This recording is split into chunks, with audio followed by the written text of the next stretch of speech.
I'll introduce myself. My name is Matthew Clementi. I teach at Boston College, teach philosophy, and I'm very honored to be a part of the Psychological Humanities and Ethics lecture series. It's been a great privilege to be a part of this group, and I'm very excited introducing Simon tonight. So, sorry, Simon, we accidentally let everyone in as you walked out. So, all right, I'm just getting started. Okay. Timing is always great with these things. So, good evening, everyone. Thank you so much for joining us tonight. I was saying to Simon before you entered, I think, what a privilege and honor it is to have him joining us tonight. He's a thinker who I've admired for many years, and I know that there's a lot that we'll gain, a lot of insight that we'll learn from our engagement tonight. The name of his talk is Notes on Suicide, and it will be coming from a book which has recently been reissued, Notes on Suicide. It's an absolutely beautiful book that will be available in the US on November 24th. But actually, I was telling Simon, you can order it now. It takes a little while for them to ship it from the UK, but I got my copy, so already available if you want to order it straight through the press. Tonight, I'll go through a little bit of the structure of how tonight's going to go, and then I'll introduce Simon and we'll get underway. So first, I want to talk a little bit about the series. The Psychological Humanities and Ethics lecture series here at the Lynch School of Education and Human Development at Boston College is a series that seeks to bring together thinkers, writers, to bring engagement, particularly to psychology, but to the broader humanities, to bring together thinkers who are interested in questions of meaning, suffering, human finitude, the essential aspects of human life, and to bring kind of more investment and engagement around these questions and about what it means to think ethically around these questions. I know that many of my colleagues from psychology in this group talk about feeling that at times there's an impoverishment in psychological circles, lack of discussion of how ethics should be shaping and forming how we think about psychology. And I know for myself as a philosopher, a lot of times one of the things that I struggle with as a philosopher is, you can get caught up in the weeds and in the minutiae and in the academic ideas of things and lose sight of the really concrete human elements of our experience and how to think and talk through those things and be in dialogue with others who are approaching similar questions, maybe in different ways, but how those dialogues and conversations can open us up to new horizons and new understandings of what it means to be a human being in relation to other people. Now, this group began really out of the every other year Psychology and the Other conference, which is now hosted here at Boston College.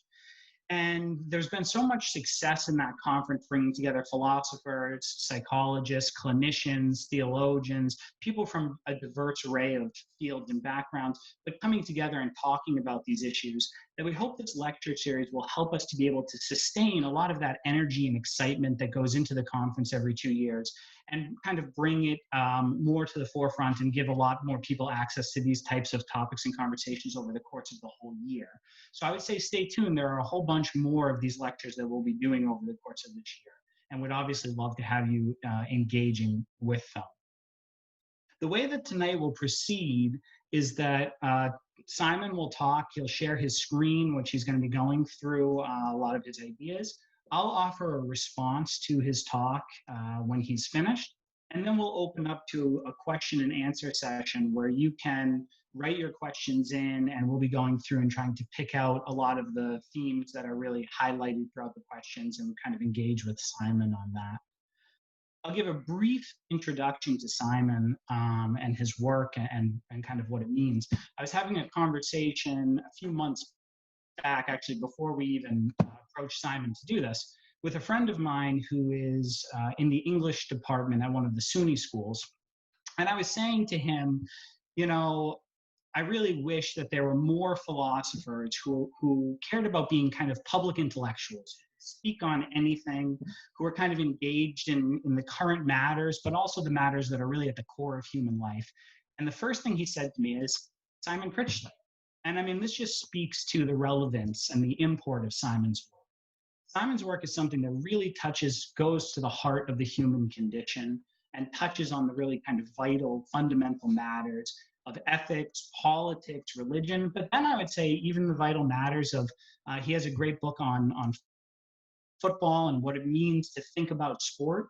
And those are matters that are so meaningful for our lives and that we don't often bring into kind of intellectual discussion, but that I think are really the heart of what it is to be a human being. So it's always a great pleasure to read his work. Reading this book in anticipation for tonight was really just a really wonderful experience. So I would encourage you to check the book out. Also, I recently read, I'll plug another one of your books, Simon, another recent work by him, which is Tragedy, the Greeks, and Us. And if you have an interest in ancient philosophy or in Greek tragedy, I would say this is a work that you absolutely should check out. Simon is a prolific author and really just a diverse and incredible thinker and human being. And I'm very eager to be able to listen to him tonight and engage with him. So without further ado, Simon, take it away. Great introduction. Thank you very much, Matthew. That was very, very kind of you. And nice to be back in Boston, in Boston College. And I've been there. But the psychology in the other conference used to be somewhere else, right? It wasn't at BC, was it? Wasn't it somewhere in? It was at Lesley. Last cycle it came to Boston College, and now Boston College through the Lynch School is its official home. Okay, well, good for BC, and thank you for the kind introduction. And I can't see you, but nice to see you. Not being able to see you properly. So what am I going to do tonight? I am going to read you the preface to the new edition of this book on suicide. It's a very small book, and the preface it's about 4,000 words. It shouldn't take too long. And then I look forward to Matthew's response, and then any questions you have. And this is a topic that, well, I'm just going to get straight into it. I'm going to try and share my screen, and let's see if this works. I love this. So you can see what I can see, right? Matthew, is that right? You can see? Great. Yep. This is the book. Look, there's a nice little frontispiece here from 1562, Life is Death and Death is Life. I wanted more of these in the book, but we had to negotiate.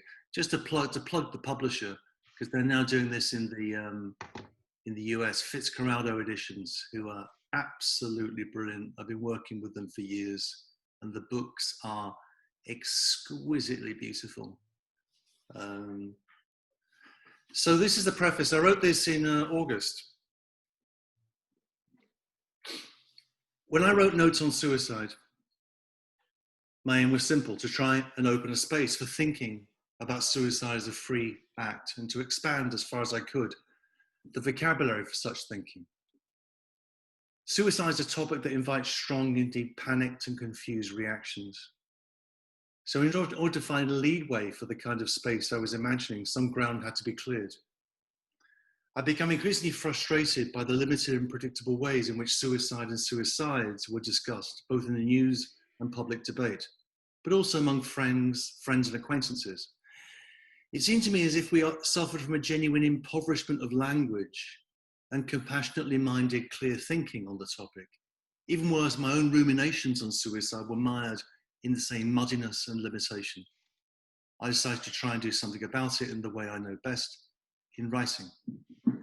I've become fascinated in why it was that many people saw suicide as somehow wrong, as the expression of a moral failure, a life somehow gone awry, which gave rise to the most peculiar and powerful reactions of upset, outrage, voluble gossip, or quite often and oddly stubborn silence.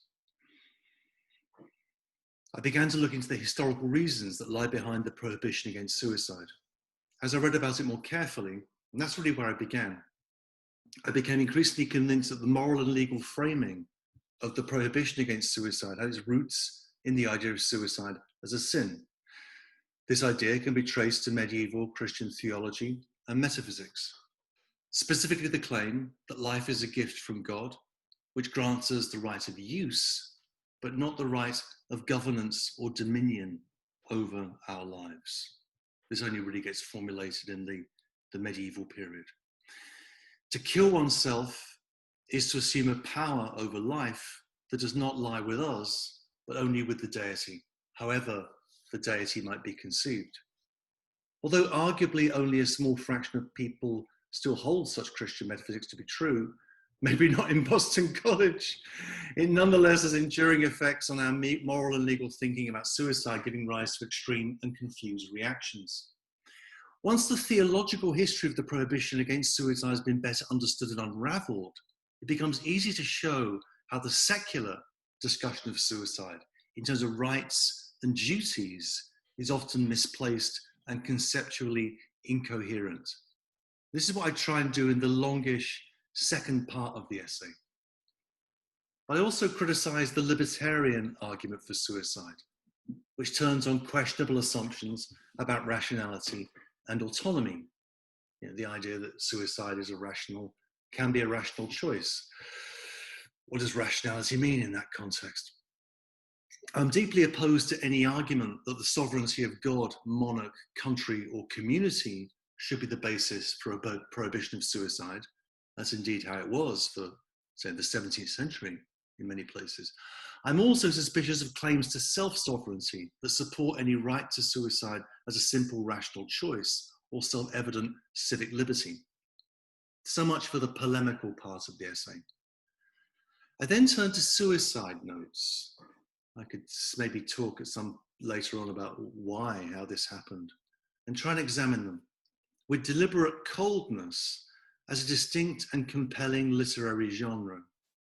Not all suicides leave notes, many don't, and their reliability can easily be questioned, given that they often follow quite predictable, indeed stereotypical rhetorical patterns. And yet they're crucial evidence for the extreme mental distress and incontrovertible tunnel vision experienced by the suicidally depressed. They also have a peculiar fascination on the living and have an almost pornographic appeal that draws readers in, myself included. As K. Redfield Jameson writes, the particulars of suicide hook our imagination in a dark way. I think that's an important thing to remember. This is hardly wholesome, but it is a phenomenon that merits careful attention. For me, the most powerful feature of suicide notes is the way in which they make manifest the extraordinary psychical ambivalence of depressive isolation and extreme exhibitionism, of masochism and sadism, and most importantly, hatred and love. In suicide notes, the most intense self-hatred gives rise to the most radical exclamations of love.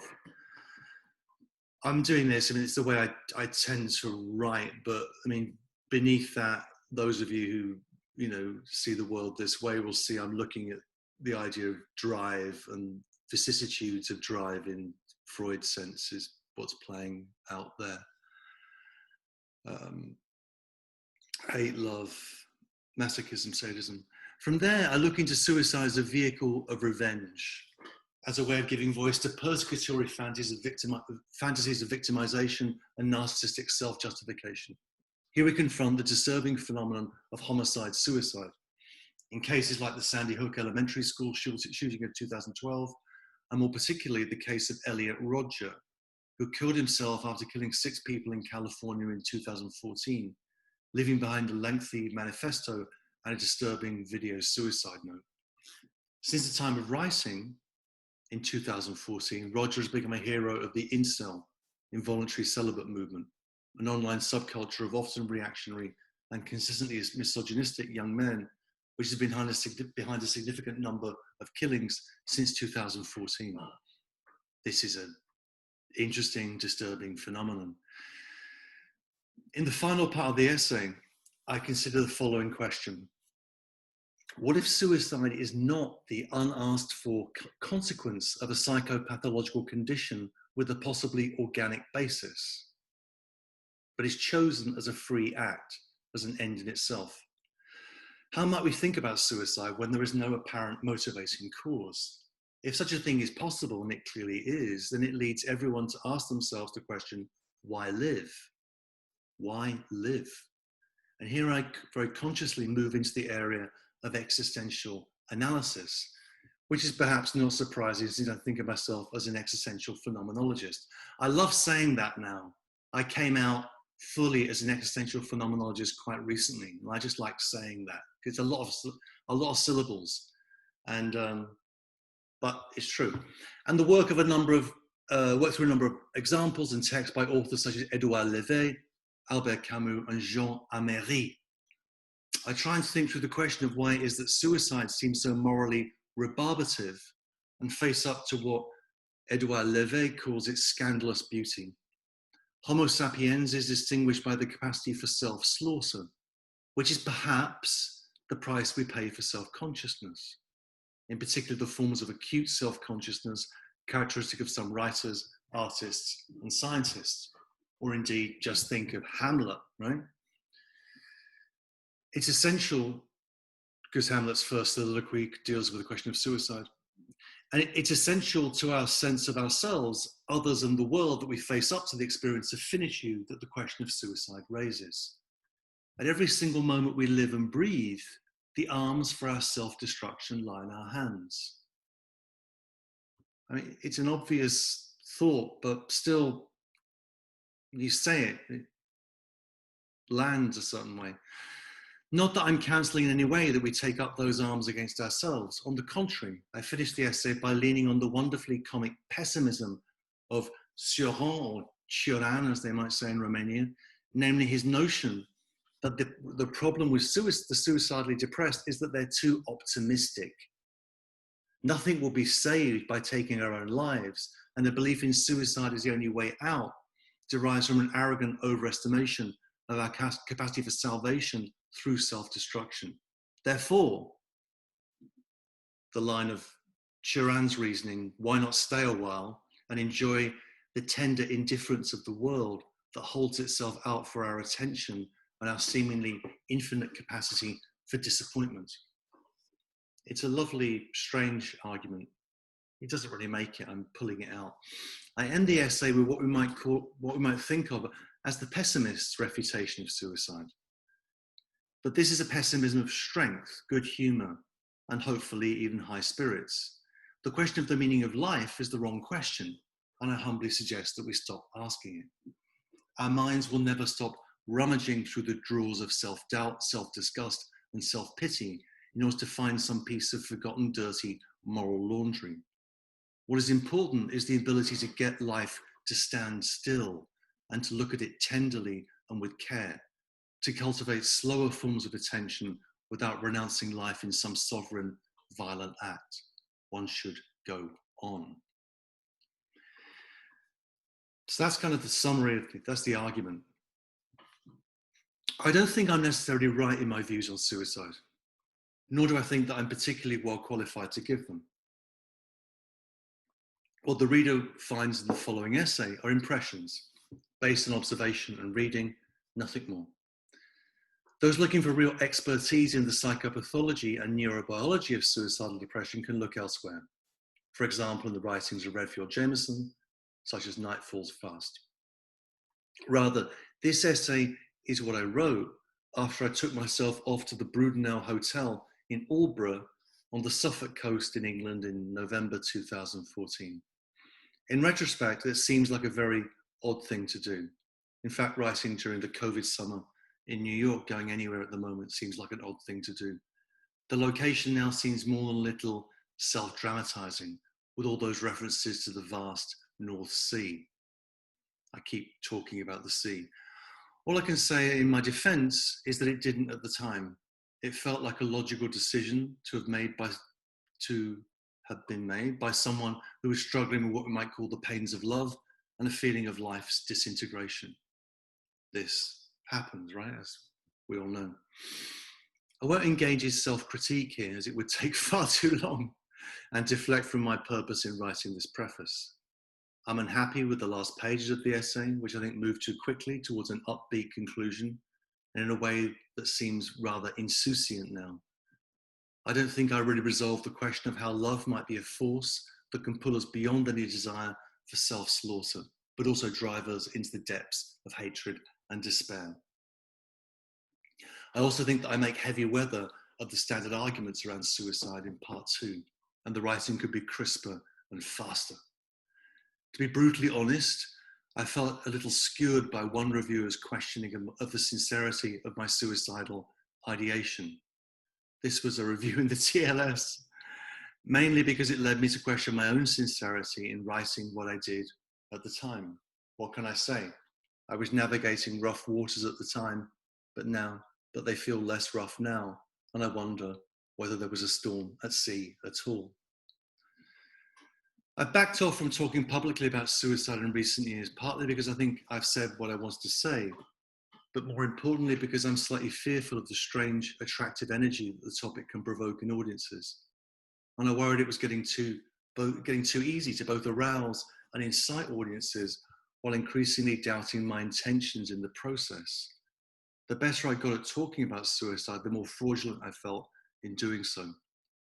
At times I had the sense that I was running through a tried, trusted and tired stand-up routine that felt increasingly distant even as I was performing it.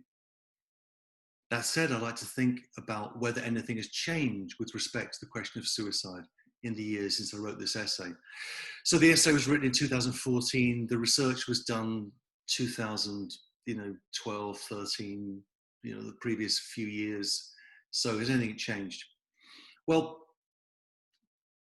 there's obviously the vast issue of climate collapse and the fact that we're all engaged in a slow-ish act of collective suicide, like a stoned business executive tottering and teetering atop a high office building. There's the widely reported theme of deaths of despair in the work of Anne Case and Angus Deaton, which compellingly documents the rise in self-destructive and suicidal behavior, particularly amongst white working class people without a college degree in the USA. It came out a couple of years ago. Or maybe it wasn't even that long. A particular interest, this is what I want to focus on here, is the question of social media and whether there is a relation of causation or at least correlation between social media and a range of behaviors, from mood disorders to self-harm, suicidal ideation and suicide. The question I want to take up now is that question.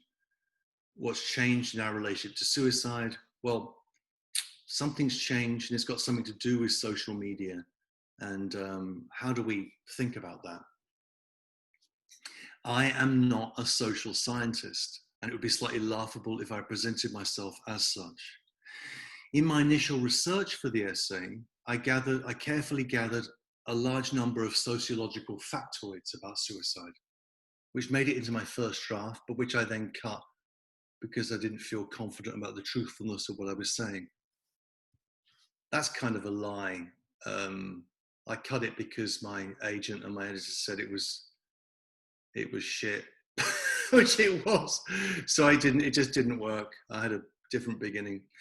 It's very easy to give in to a kind of moral panic around suicide when it's linked to statistics, brightly colored graphs and speculation about new patterns of destructive social behavior. And it's very important not to give in to such panic. This is the stuff of the news cycle. I could talk about the news cycle with respect to suicide recently. I did some, looking at that. Any full understanding of suicide requires, this is a kind of general remark, quite a lot packed into it, but let's see. Any full understanding of suicide requires, at the very least, the cultivation of a much longer and broader view of suicidal behavior across as wide a historical and cultural sweep as possible, along with the richest possible sociological data. It should also be informed by literary analysis, the vast archive of poetry, stories, and movies, songs at our fingertips. It also needs to be particularly sensitive to how suicidal behavior maps onto gender arrangements in various societies, and to try and analyze clearly how suicide affects men and women in very different ways, and in particular, the proclivities towards suicide amongst non-binary and transgender people. Analogous considerations would have to apply to questions of ethnicity and race in relation to suicide. And importantly, a consideration of these questions cannot exclude, and I'm thinking here of an event I did with Kay Redfield Jameson and Andrew Solomon, and it kind of stuck in my mind. I don't talk about it, but I could talk about it if you want.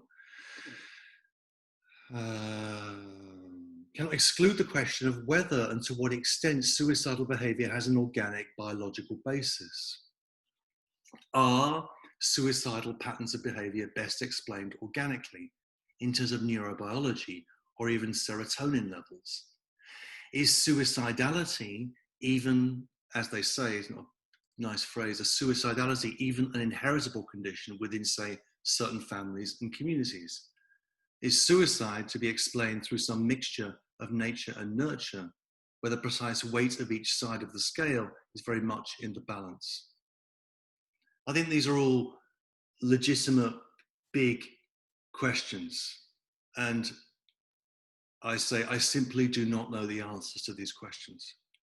And I lack the expertise to make any sort of helpful, informed judgment. As I already said, my approach to suicide is more philosophical, and my inclination is towards existential analyses of the topic.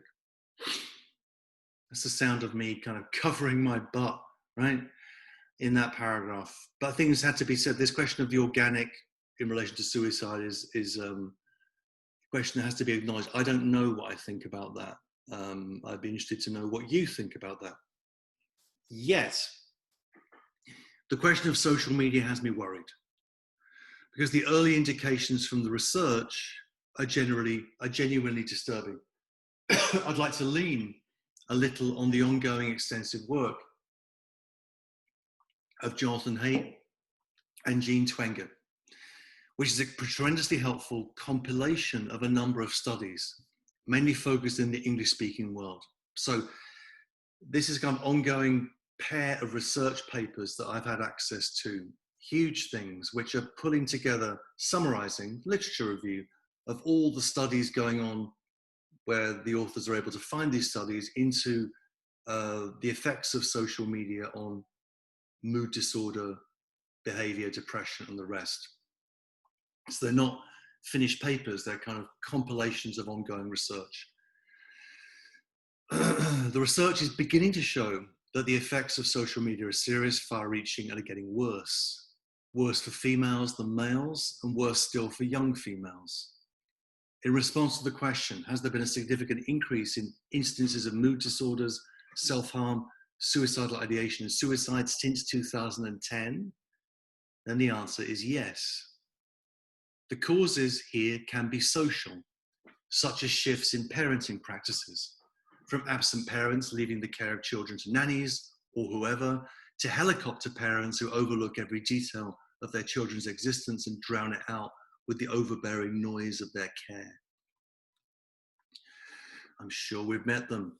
The causes can also be socioeconomic. For example, the effects of the so-called Great Recession, 2007, 2009. But there's no doubt that a prime cause is the rapid and incredibly widespread adoption of smartphones and the spread of social media. There's been a spectacular increase in the occurrence of major depressive episodes, what's called MDEs, in recent years. Although this can be detected across a wide number of age groups, the behavioral effects of social media use on the experience of depression are particularly marked among Gen Z, or what Twenger calls iGen, internet generation, namely those born between roughly 1995 and 2015, who reached adolescence after the adoption of smartphones. According to Haidt and Twenger, although this view has been challenged, if the period from 2000 to 2012 is compared to 2012 onwards, the time when smartphones achieved market saturation, then there's been a really significant rise in a number of behaviors, such as the frequency of suicidal ideations, the levels of suicide attempts, and the number of completed suicides. They claim that the suicide rate for preteen girls has doubled since 2012. If that's true, it's an astonishing statistic. And the rise in suicide rates amongst teenage girls is particularly striking and disturbing. Multiple anecdotes from families and friends and the stories that pepper the news cycle would seem to confirm this trend. Again, the tendency towards moral panic should be avoided. There is simply no denying that something is changing and has changed in how we behave and how we feel. And that is due in large part to the massive use of smartphones. The effects of those changes are particularly and acutely marked among the young, especially young women.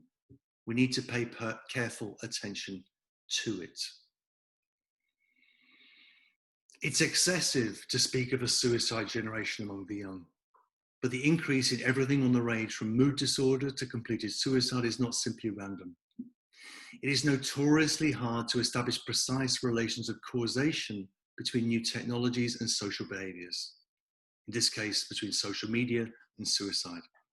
If such relations of causation were clearly established and became the dominant view, then to put it rather mildly, this would be rather bad news for the business model of the immense social media companies that dominate our lives.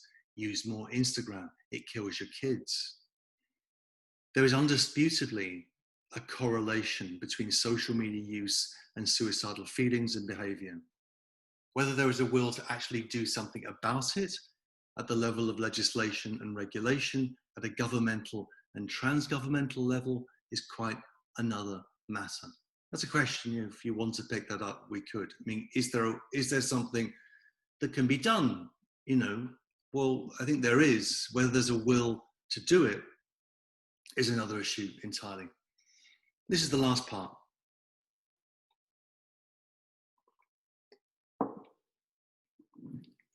Leaving to one side the empirical data and thinking more at the level of personal feeling and intuition, we know that something is deeply wrong in our relation to social media. We sense it, we see it all the time, we smell it in the air. Regardless of the devastation that they're wreaking on our political institutions and the free flow of opinion apparently so cherished by our formerly liberal democracies. Sound a bit polemical here, don't I? Our formerly liberal democracies, we know that Facebook, Instagram, and the rest negatively affect our well-being. We know that after long periods of distracting, vicarious social media stimulation, our mood deteriorates and we slump into a sleepless, agitated inertia. Passive social media use, PSMU, as it's called in some of the literature, induces fatigue, loneliness, depression, a kind of 17th century Pascalian ennui, and the sense that our lives are inadequate and pointless in comparison to the manufactured glamour, righteous moralized rage, and simple falsehood that stares back at us continually from our tiny screens in an uninterrupted rising flood tide. As Virginia Heffernan rightly puts it, we're all suffering from hyperarousal and hyperlexia. I think this is very suggestive. Hyperarousal, hyperlexia. We read too much, we get too aroused. Reading continuously and allowing ourselves to become incited and excited over and over again before slipping back into exhausted amnesia. It's not just that we're bullied by social media, although many individuals are. It's rather that we allow and want ourselves to be bullied, to be subjected to a kind of passive beating, where everything and everyone are too much, and we watch an endless gallery of the immemorable move past our eyes from our Crusoe-esque, peopleless kingdoms of loneliness. I had to argue really hard to keep that sentence in. I wanted it Crusoe-esque, peopleless kingdoms of loneliness. I just liked that rhythm, and I really had to. So, we're addicted to social media. And once addicted, everything flows down an algorithmically generated gutter of links into a bottomless rabbit hole of melancholia. The effects of such addiction, isolation, agitation, fear, weird hypochondriac symptoms, insomnia, and Hamlet-like inner spiraling self-doubt. Sound familiar? The depressive inferences of such behavior are not hard to see or to imagine. The implications for suicidal behavior appear plain. especially when our social media habits are combined with increased drug and alcohol dependency. The use of intoxicants here is in no way transgressive or experimental. I'm teaching some 60s kind of anti-psychiatry stuff in another context, but so I'm thinking about that. Use of intoxicants here, R.D. Laing in particular is kind of a hero of mine. A simply way of getting through, of buttressing a dead routine. Many of us feel like shit quite a lot of the time. Oddly, we seem to like it, or behave in ways that make it worse. What is going on? All of these tendencies have been accelerated and exaggerated by the COVID-19 pandemic. The gangplanks of social interaction, shared ways of life, and actual human contact that we took for granted have been pulled away. Other people are possible sources of contagion, and so are we. We advance masked and keep our distance. The pandemic has left us more reliant upon and exposed to the pervasive presence of digital existence. To use the ghastly lingo, COVID-19 feels like one long MDE exacerbated by PSMU, mentally passive social media. As for the effects of the COVID-19 pandemic on the varieties of mental harm and eventually on the suicide rate, it is far too soon to know anything with certainty. Talk about this if you want. But I doubt the news will be good. It is well known that the most common season for suicide is spring, when everything would appear to be returning to life. And the most popular day of the week for suicide is Monday, when people resume the effort of labour. So the consequence of COVID-19 on suicide will not be felt until the situation significantly improves. So we have that to look forward to. Indeed, there is evidence that situations like a pandemic with self-isolation and lockdowns are marginally better for people prone to depression. The thought here is that it's easier to deal with one's own depression when everyone else is miserable too. There is a solace in collective self-isolation for the melancholic temperament. Counting myself among their number, a little bit melancholic, I must confess that I rather enjoyed lockdown, quarantine and the rest, and I'm already rather nostalgic for its apparent austerities, which seem to be coming back, in which case it is the much vaunted return to normal that should be the cause for concern, the shared post-pandemic springtime, and we should be cognizant of the contagious effects of suicide, which are well documented, and the fact that the prevention efforts can also have the opposite effect of triggering the act. How this is all going to play out, it is too soon to tell. As Philip Larkin said of the reality of old age and decrepitude, we shall find out. You know, the poem The Old Fools by Larkin. I believe that some of the stigma surrounding mental illness has been diminished in the years since I wrote this essay, 2014. Even professional football players, soccer players, are talking about depression these days. We're now perhaps more inclined to talk about suicide than we used to be. At least I hope this is the case. A large element of the motivation for writing this book was to widen the vocabulary around suicide, to find more words to describe and understand the phenomenon and treat it with empathy rather than empty platitudes. What are we talking about when we talk about suicide? Something I repeatedly encountered after I wrote the essay and was asked to talk about suicide was a simple conceptual inadequacy. In many ways, the problem with suicide, this is a serious point, is that we stretch just one concept to fit across a wide range of behaviors. The decision to end one's life in old age as a consequence of a terminal illness and intolerable physical suffering, say, is a very different matter from a sudden violent act in a moment of manic exuberance. The self-slaughter of a betrayed lover is very different from the carefully planned insanity of a suicide bomber. Suicide is a little like God. If someone asks me, do you believe in God? I'm always inclined to reply, which one?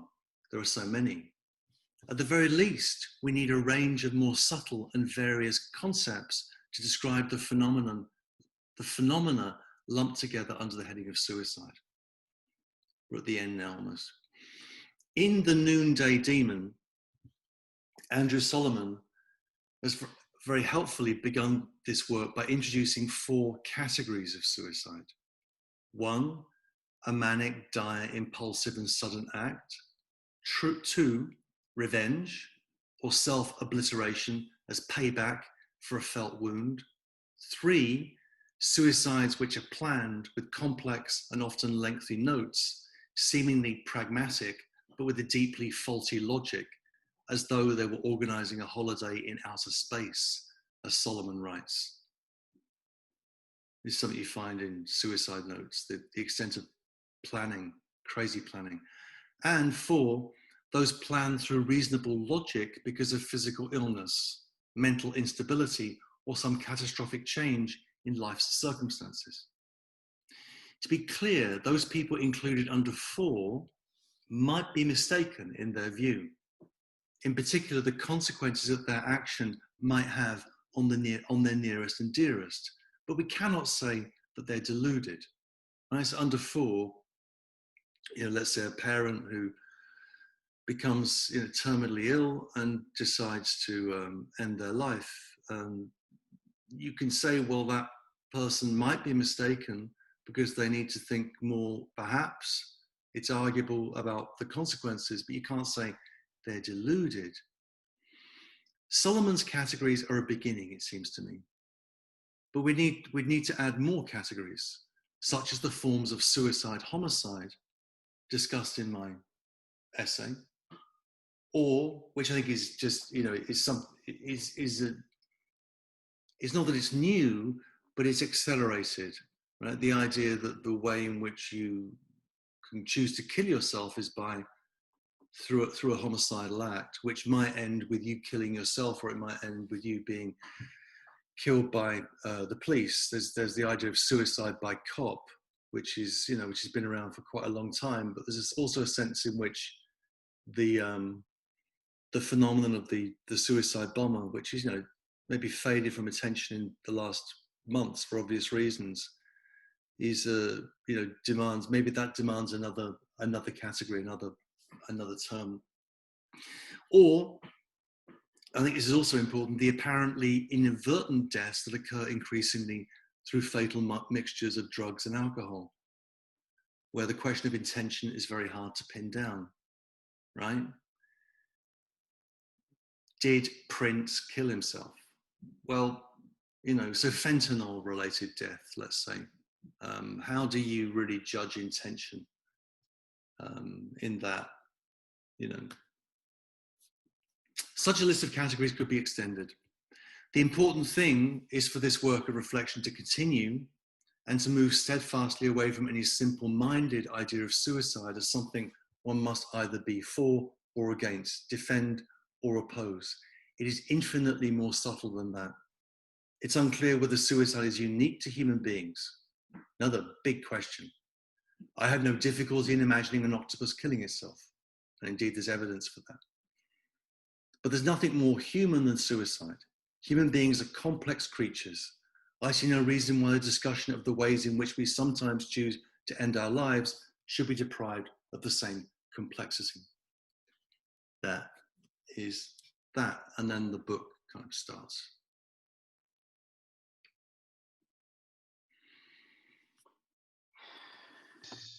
So I've just unmuted myself. Thank you very much.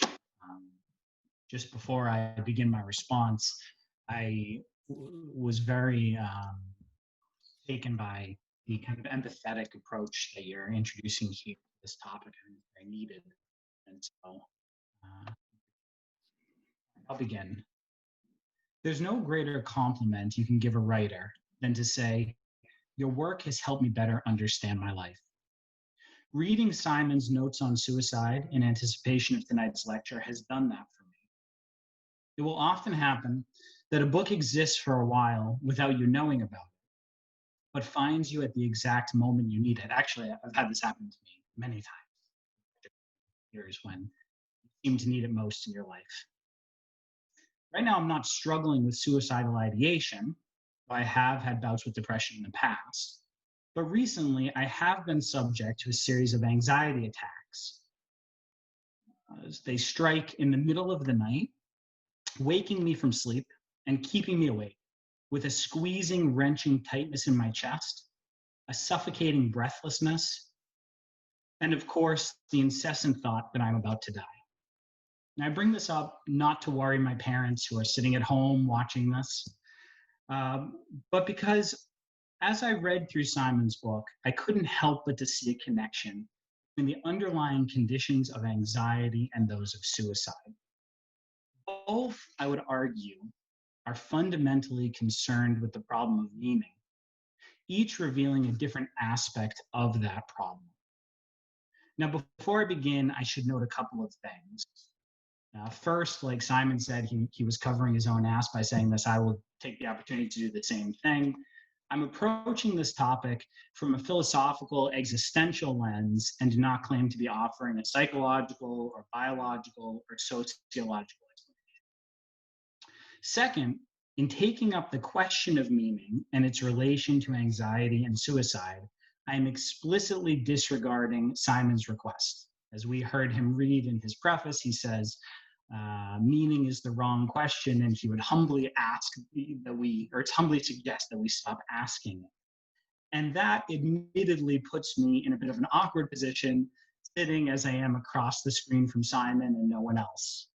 So I hope, Simon, that you'll forgive me for taking up this question, for blatantly refusing to abide by your wishes.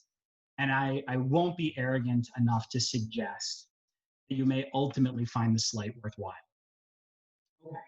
With that out of the way, I want to begin my response where Simon begins, with a purely descriptive examination of suicide, one freed from the bonds of stigma, morality, and religious prohibition. I want to consider the many examples that Simon brings up. So he did a good job pointing out how all of these different types of suicide are very different from one another.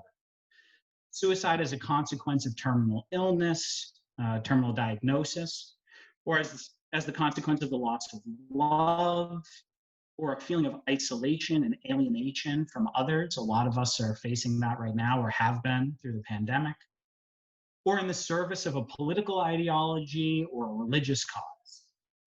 I want to take a look at these different, very various forms of suicide, and I want to ask what, if anything, ties these very different acts together.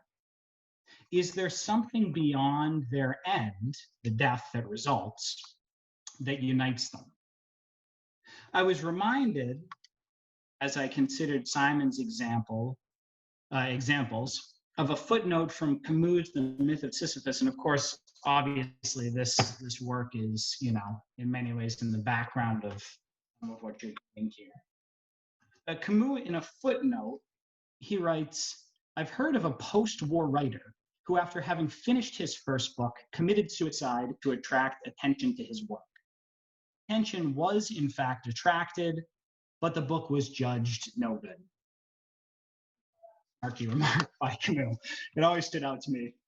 Anyone who can weave humor into a philosophical discourse is doing something very valuable. So that's always kind of when I read that book. For me, what really I want to emphasize in this anecdote is that the post-war writer's first book was also his last. Once he had finished writing it, he had nothing left to do. He could only kill himself. Now, as a writer myself, I can empathize with this situation. Every time I finish a work, I feel horribly depressed. You just have to ask my wife this. If I'm not writing something, I'm in complete shambles. This happens every time I complete something that I've been working on. In fact, the worst thing for me is to complete a project I've been working on for years. So long as the task remains before me, unfinished, indefinite, waiting in the indeterminacy of the future, there's hope, there's possibility, there's life. A task accomplished, however, is a dead thing. And when one has tied all of one's meaning to that task, it is hard to go on living. My strategy now is to have too many projects on my plate all at once and never be able to complete any of them, so that at least if I'm always pivoting from thing to thing, I don't fall into this kind of melancholic state. Don't get me wrong. I'm not trying to say that everyone who struggles with suicidal ideation does so because he or she has achieved his or her life's goal. But I am suggesting that the thoughts of suicide creep in when one feels that one's life has become defined, that it has a set meaning, a single meaning, and that nothing unexpected or new might break in upon it and change its direction. Consider the much commented upon rise of self-destructive tendencies among white middle-class Americans. This is a common topic. It comes up in my classes a lot. This is something that we're all aware of. By one reading, this could be attributed to the fact that a lot of people feel that they're not living meaningful lives. But by another, it might be said that these people's lives are too meaningful, confined to a single meaning, say as an office worker, and that there is nothing ahead of them, no possibility of change, no future. Now think of the examples we mentioned above. The recipient of a terminal diagnosis sees no future. His fate defines him. The woman who has been abandoned by her lover knows that love can be no more. The lonely and isolated are trapped in their solitude. They are walled up by themselves with no exit. The religious or political fanatic has discovered the meaning of life and so sacrifices himself and often others to it. Suicide, Simon aptly writes, abolishes the future. But it is my contention that the person who commits suicide does so because his or her future has already been abolished. It has been negated by the meaning of the present, a meaning accomplished and yet which cannot be done away with, a meaning which defines him and thus shuts down the possibility that any other meaning might arise. Simon's answer to this problem, it seems to me, is to open oneself to the meaninglessness of existence. Again, I think we hear resonances with Camus, of Camus. He suggests we stop trying to define life, give up the futile, though admittedly human attempt to nail the damn thing down. The worst thing we could do, his book seems to suggest, is get what we want and find that there's nothing left to be done, no future to pursue. He ends with a beautiful meditation on what it means to open ourselves to the gentle indifference of the world and to do so tenderly with love. And he concludes, I quote, "It is enough." I want to believe that that is true. I really do. And yet my recent bouts of anxiety have left me shaken. For when in the clutches of an anxiety attack, it is precisely the indifference and indeterminacy of the world that fills one with terror. It is the overwhelming meaninglessness of existence, the fact that one has too many possibilities, and that any of them or none of them might come to fruition, that leaves one breathless. Kierkegaard, in an underappreciated work called The Concept of Anxiety, defines anxiety as, I quote, freedom's actuality of the possibility of possibility. And when I was preparing to give this, I asked myself, why did I include that quote? That's a very confusing quote to bring in here. But what I think Kierkegaard means by that is that anxiety is my awareness of my own freedom, my recognition of the fact that I live as a free being with an infinite number of possibilities before me, so many possibilities that they overwhelm me and I drown in my own freedom.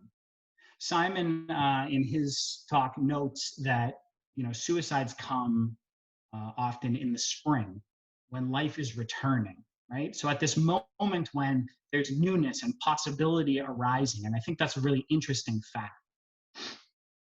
Given this experience, given the unbearable weight of indeterminacy, or as Milan Kundera would have it, the unbearable lightness of being, one would choose any meaning, even an awful one, even perhaps death, over meaninglessness, possibility, and freedom. And here I have in mind something like Ivan Karamazov's The Grand Inquisitor in The Brothers Karamazov, that we don't want our freedom, that we want to escape it at all costs. That is why I think when suffering an anxiety attack, one's thoughts go to death immediately. That's the thing that fills your head. And it does so, I think, because death is both the final possibility and the end of all possibilities.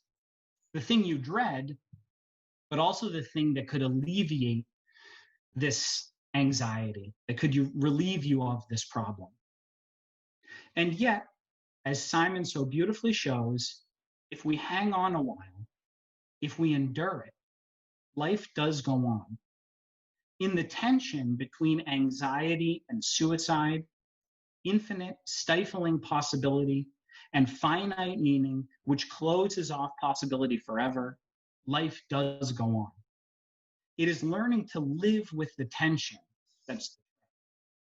it's learning to bear the burden. And it can be done. Each of us is already doing it right now.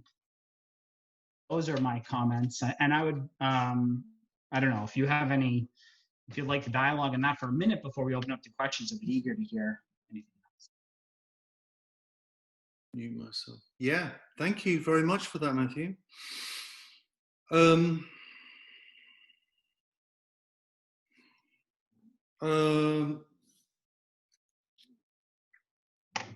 Firstly, in thinking about the question of suicide, my method, I don't believe in method, is taken from Jean Améry, 2 words, introspection and empathy. And that's kind of how I do a lot of empathy.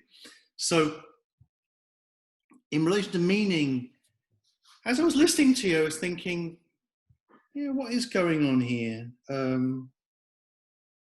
I think what's going on is that, how would I put this? And I disagree with you in terms of writing. I always, when I finish things, I'm very happy because I've emptied my head of all that stuff and I can fill it with something else and then do something else. So I feel an enormous sense of relief. Oh, that's done. I'm then quite happy in a way. The question of meaning, well, if I think back as to why I'm saying what I'm saying there, a long time ago, I wrote in the 1990s, I wrote this book called Very Little, Almost Nothing. And it was a very personal book. It was done in a kind of scholarly way, but it was very personal. It was about, my father's death, amongst other things. And I was, there are different things at play, but a lot of it's about Beckett. And Beckett for me has been a lifeline throughout my life. And, I feel like about meaning the way someone would, if someone would ask Beckett about, what does it mean? What is the meaning of it? Or when, in Godot, when someone's saying, Vladimir saying to Estragon, whatever, when this, when what, time, why do you keep cursing me with time? I don't know. Why do you keep cursing me with meaning? Why do things have to mean something? So there's an idea that I'm quite attached to of trying to get rid of the question of meaning and to see meaninglessness as an achievement. It's the formulation I used a long time ago. I hadn't thought about this for ages, so thank you for allowing me to think about it. And there was two formulations that I kept coming back to in relation to Beckett specifically. Meaninglessness as an achievement of the ordinary, And it's the ordinary which interests me, right? Because that's where I am, that's where we are, ordinary life. And we need to be redeemed from redemption. So the problem with meaning is that meaning is always too redemptive. And that redemption discourse, I think, is often the worst kind of punishment that human beings can come up with for themselves. A bit like hope. I think hope is a terrible concept, and I've attacked it on different occasions. I think, in comes hope to tickle your feet, Anne Carson says, to realize, to find out that the souls are on fire. And I think that hope is, a terrible burden that ends up punishing and extending agony. So there I'm with a different cast of characters. Beckett, a certain slice of Nietzsche, I think is very important to me. Not the kind of critical, analytical Nietzsche, not the guy eating cream cakes on the Mediterranean so much. And I think also there's a difference with anxiety as well. I think that anxiety is, very important, and but I'm also strongly attracted to, because anxiety is about possibility. So the Kierkegaard quote is bang on, it's accurate.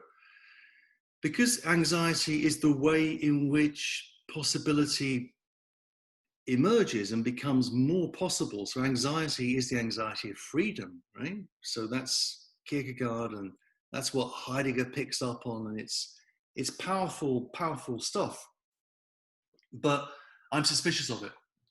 I think, I remember, so another kind of, hero of mine is Emmanuel Levinas.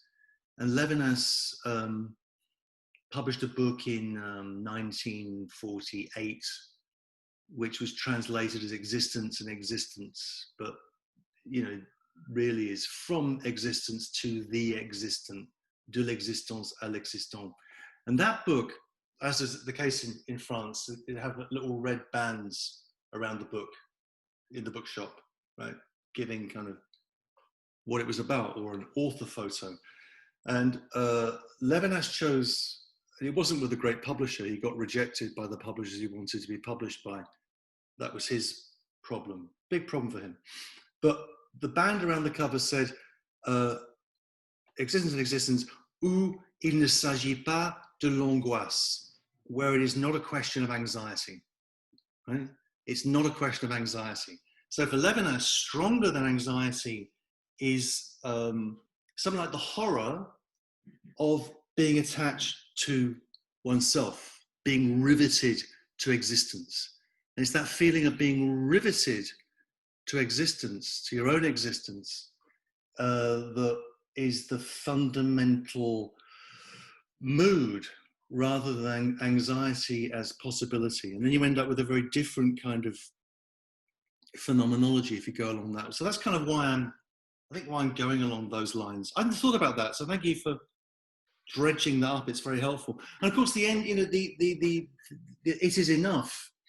I finished the book with, like I said, I'm not happy with the moves I make in the last few pages. I think it goes a bit quickly, but I end up with Virginia Woolf.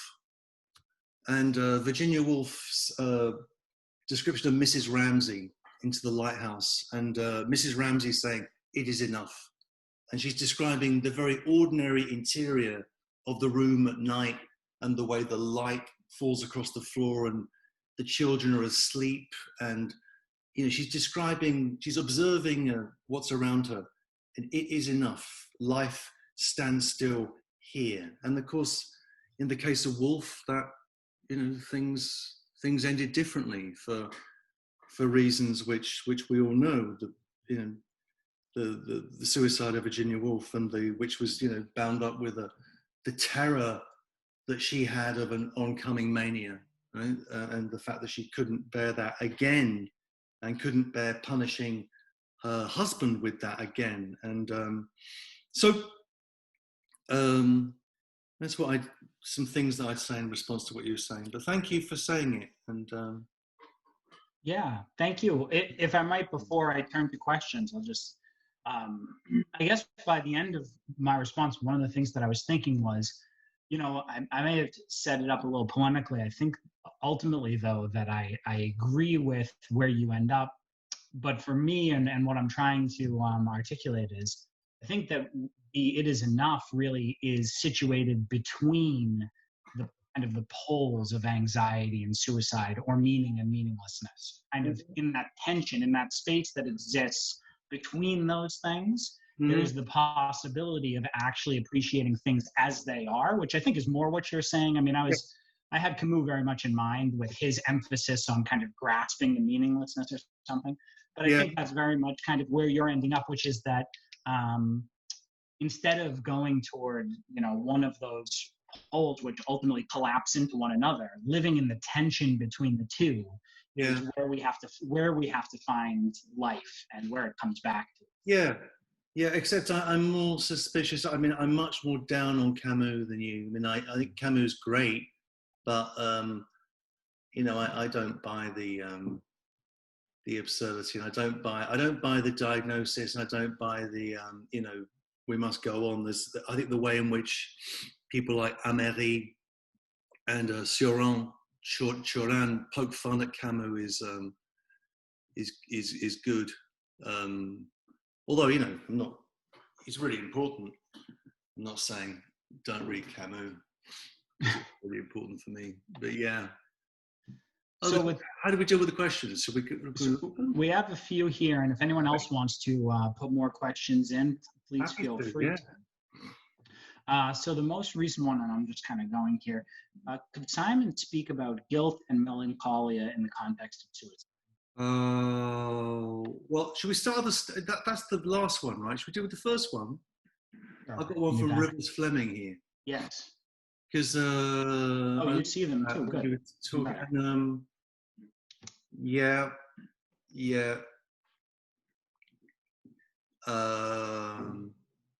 Capital, no, I'm not a capital guy. I've always been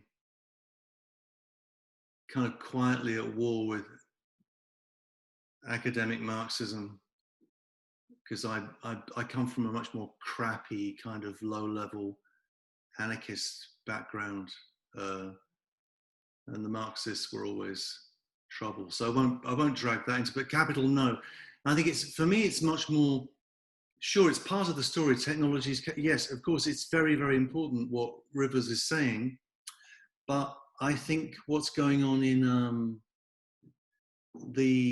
let's say the question of, social media, technology, capital, yes, but we have to think also about the way in which narcissism plays out in relationship to, say, smartphones, and whether,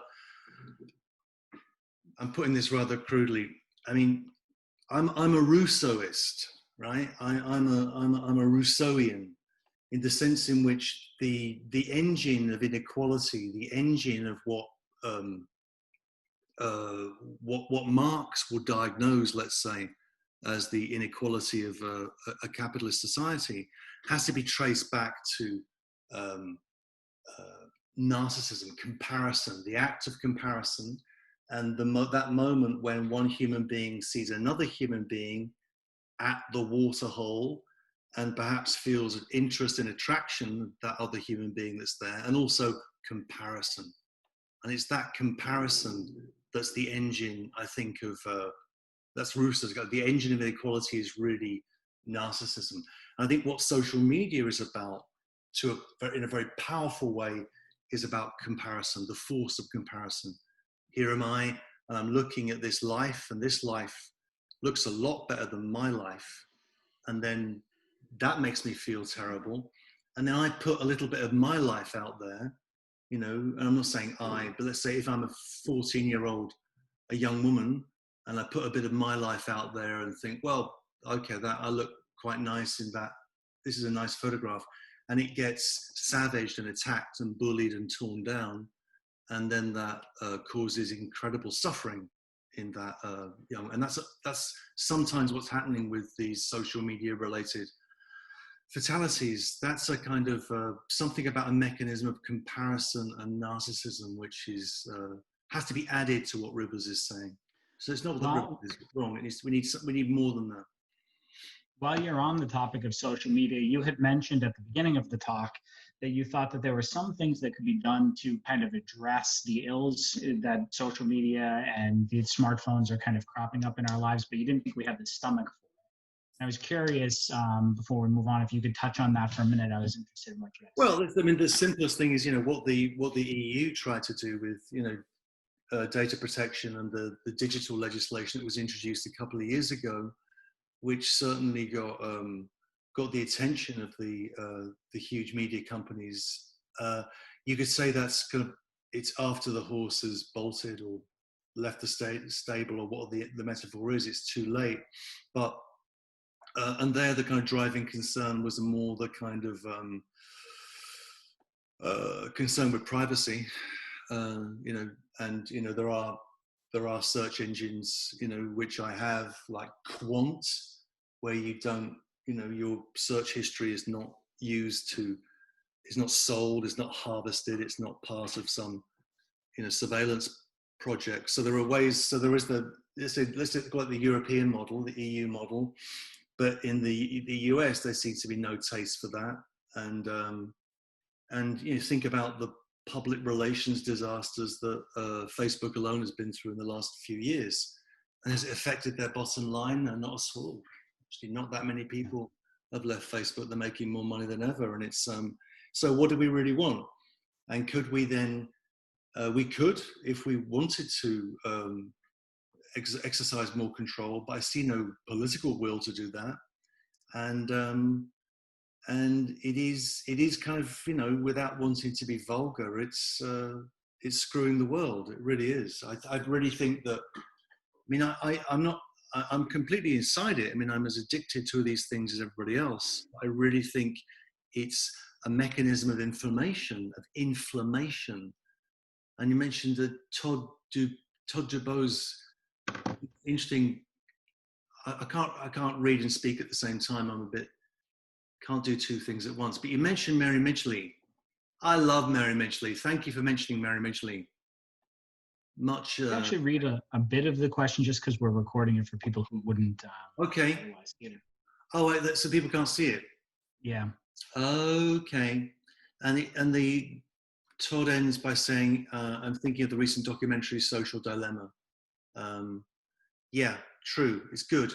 And Tristan Harris is someone who's got a line on what's going on as an insider, who's become a kind of, you know, the sense of a humane technology and all of that stuff. Very important. So yeah. What's next? Sarah Carney. Is that the Sarah Carney?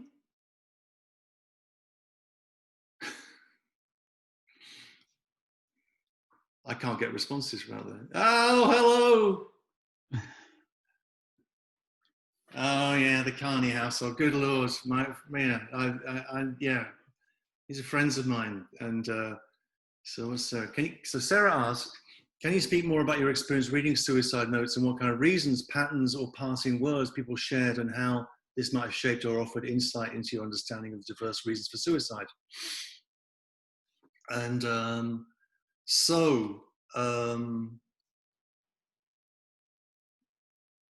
I do lots of absurd things, right? Because I've probably got too much time on my hands. So one thing that I have a friend who's now left town, who's called Sina Najafi, who used to run a magazine called Cabinet, still runs a magazine called Cabinet, but he's now moved to Berlin.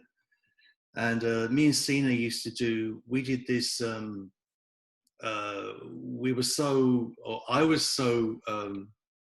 upset with the School of Life and Alain de Bosson and all that stuff that I said to Sina one night in a bar, let's do a School of Death. Ha ha ha. And then we got asked, a gallery in Chelsea said, we've got a slot coming up for a show, but it's in 3 weeks' time. Can you do it? So we said, yeah, we'll do a School of Death. And we just did it. And we put up it was a tiny room. We put up a blackboard with a little school. And then we had a couple of events there. And I thought it would be a great thing to have a suicide note creative writing workshop. Because another thing I don't really like is creative writing. The separate topic. But I thought this would be good. And then a journalist turned up, and it became a story. And I tell the story in the book.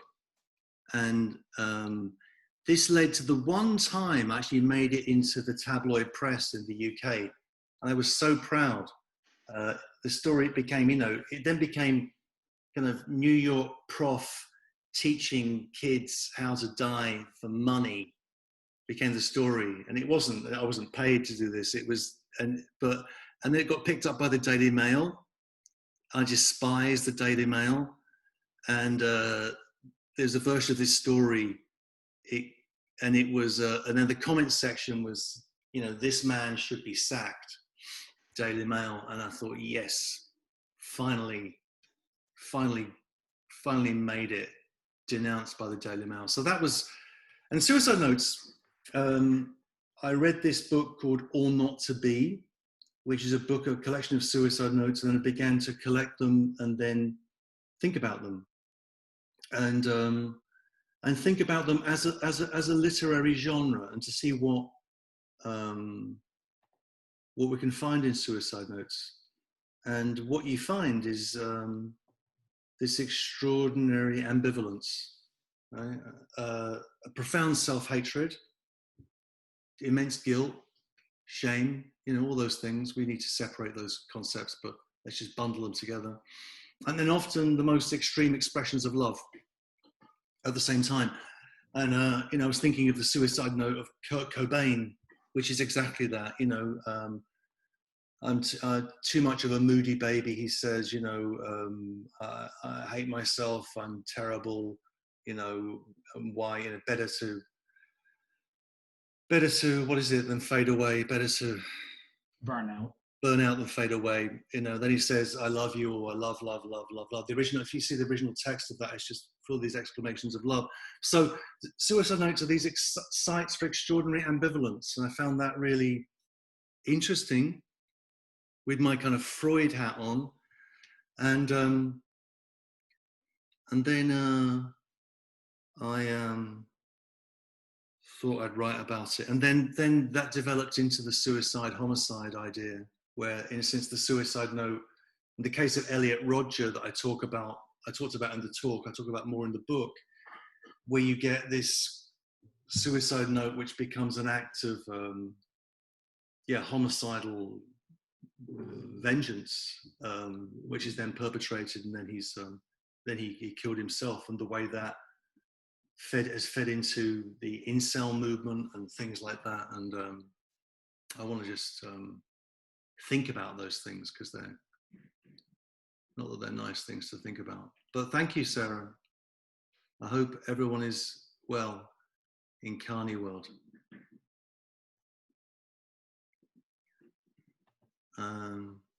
What's next? Simon speak about guilt and melancholy in the context of suicide? Yeah, well, yeah. So the structure of melancholia is the structure of suicidal depression, right? Or you can map those things. So if you think about, obviously I'm not Freudian, but I'm a little bit Freudian. Mourning and Melancholia is for me a powerful kind of basic text, and what Freud picks out of melancholia is that ambivalence, is that Hamlet-like ambivalence, that ability to distance the self, for the self to distance itself from itself in the act of being itself, and to soliloquize and separate. And that division in the self, that wound, narcissistic wound in the self, is melancholia. And suicidal ideation kind of, percolates in that incredibly strongly. So it's yeah, it's powerful. And the sense of guilt, again, just thinking about suicide notes it's incredibly common. And I've got more to say about guilt. I don't think guilt is, but guilt is, in terms of just descriptively, in terms of the phenomenon of suicidal depression, yeah. And what you said, Matthew, also about the anxiety attacks, I think there's, we're the last 6 months, I mean, whatever we think about it, but if we are existential phenomenologists, as you and I both appear to be, and the good people in this virtual room, many of them are too, it's a great time to be an existential phenomenologist, because there's a the sensitivity to moods, to feelings, to that weird interconnection of the mental and the physical that we live through day to day, and that we feel, all of us, in a pandemic, is, for me, it just shows the enduring power of certain existential approaches. So yeah, I am, and hopefully it's just got rid of some of the, hopefully it's got rid of influences forever, and it's got rid of certain kinds of upbeat nausea. Because what people get wrong, and why Beckett for me is so important. I didn't mention this before, because what I said about Beckett sounds like a bit of a downer, but I think Beckett is the funniest writer in the world. Beckett is an antidepressant for me. So if I'm feeling sad, I'll read Beckett and it cheers me up. And it's lines like when Moran and second half of Malloy, and this character called Gabba is saying to Moran, he says, Gabba says to Moran, life is a thing of beauty. Life is a thing of beauty, Moran, and a joy forever, Moran. A thing of beauty and a joy forever. He paused. I said, do you think he meant human life? And that's a Beckett gag, and it's that bathos which is needed. If we believe in meaning too much, things end up either kind of being too upbeat or too. I'll forget what I was going to say. Scrub that. I'm getting fatigued. What's next? Our last question. All right. I better make this a good answer then. All right. I'm going to read it out, and I can think about it. Simon takes pleasure in the multi-syllabic identity of existential phenomenologist, and I would like to tempt Simon with a longer identity, existential phenomenological contextualist. Oh, yeah. In this regard, I appreciate the way Simon broadly contextualizes suicide, calling for more nuance in our categories and language, distinguishing for suicide that seems to derive from major depressive syndromes, the revenge of the lover, the deliberate response to chronic pain and terminal illness and suffering, etc.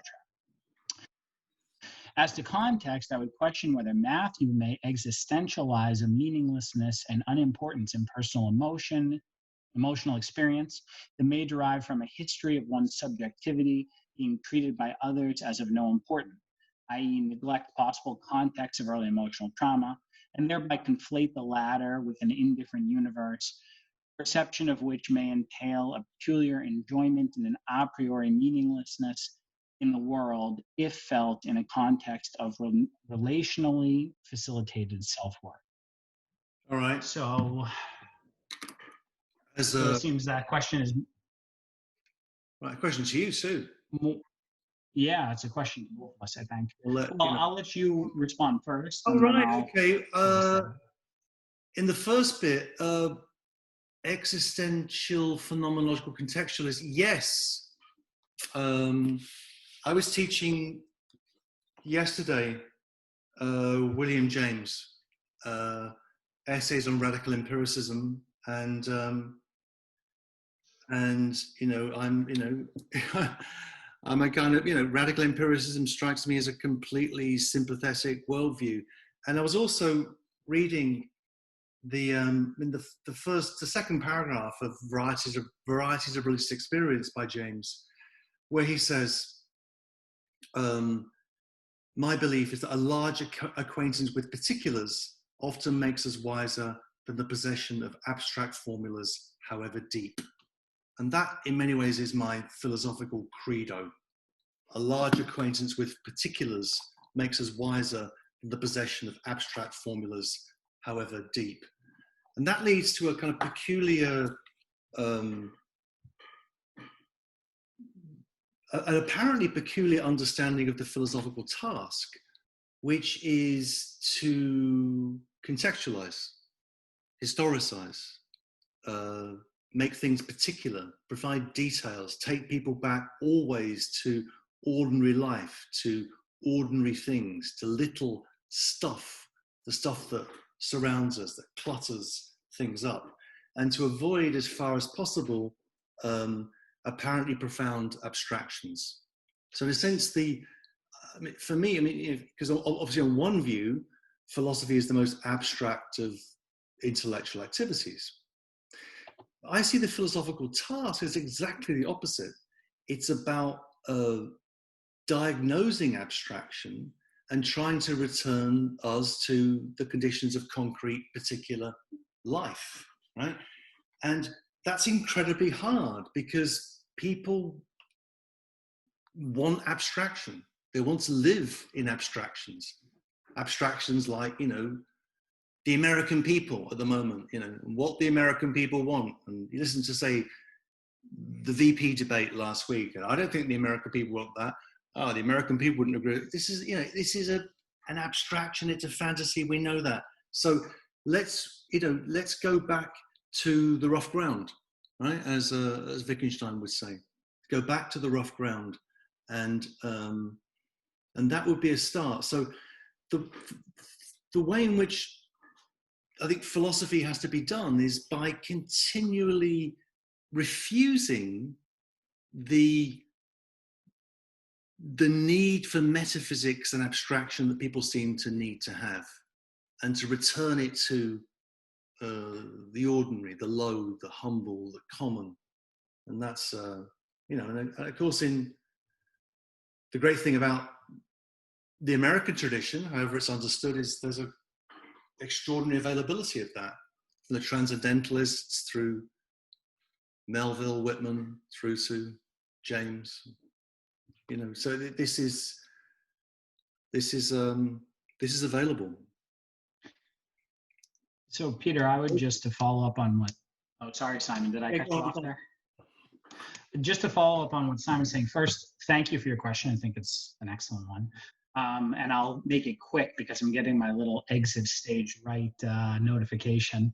But what I would say is that for me, human life is this thing where we live in the tension between meaning and meaninglessness. So we desire meaning, we want it. But at the same time, and I think that Simon is completely right on this point, that's part of the problem, to always need an abstract meaning, some final purpose or cause for our lives. And so to some degree, one option of how to deal with that is to say, well, embrace the meaninglessness of things. My point tonight was that there's a difficulty with that too. And the difficulty is that the meaninglessness leads to an overwhelming amount of possibility, which also is suffocating. So in order to exist as human beings and really actually return, as Simon's saying, to the concrete, to the lived particular, to my experience, is to find a way to deal with the desire for meaning that I have, but that ultimately would be problematic if I got it, and the meaninglessness that seems to overwhelm me, and to find a way to actually live in the tension of those two things. I mean, for me, much of my life I experienced as a tension, being kind of caught in the middle of things. And I think that I take that to be the ultimate task, is to figure out how to just deal with that and live in the midst of that. And actually, I think that by and large, people do it. I mean, I always look to people who I admire who do that, who live in these awful, tough, grinding situations. And they carry on. And so I think there's a lot of inspiration to be gained by that. That's kind of how I would, what I was trying, the themes I was trying to pull out tonight. And that was But very, anyways, very, very nicely formulated. And I thank think you, Simon. you should have the last word. And thank you for hosting me on this, and it's been a pleasure. Thank you so much. It's an incredible honor to have you. Honestly, I cannot encourage people to pick up this book more. It is so beautifully written and will very much be meaningful for your lives, even if we're letting that question go. And I would also encourage you to just remember that there will be more of these lectures over the course of the year. Please stay tuned to the Psychological Humanities and Ethics lecture series. I'll conclude by thanking some of the people who helped bring this together. Of course, David Goodman, Yes, obviously. David, yeah, absolutely, yeah. And then Lillian and Mookie, who have been my two helpers here tonight. I am not as technologically savvy as I probably should be, so they've really been steering the ship behind the scenes here. So thank you so much to them. And everyone involved in Lynch and the PCE team. We really appreciate it. And we appreciate you being here and joining us tonight. And Simon, thank you again. It's been a real pleasure. Thank you. I can't see you, but I can feel that you're there. And you know, thank you for listening to what I had to say, and good luck.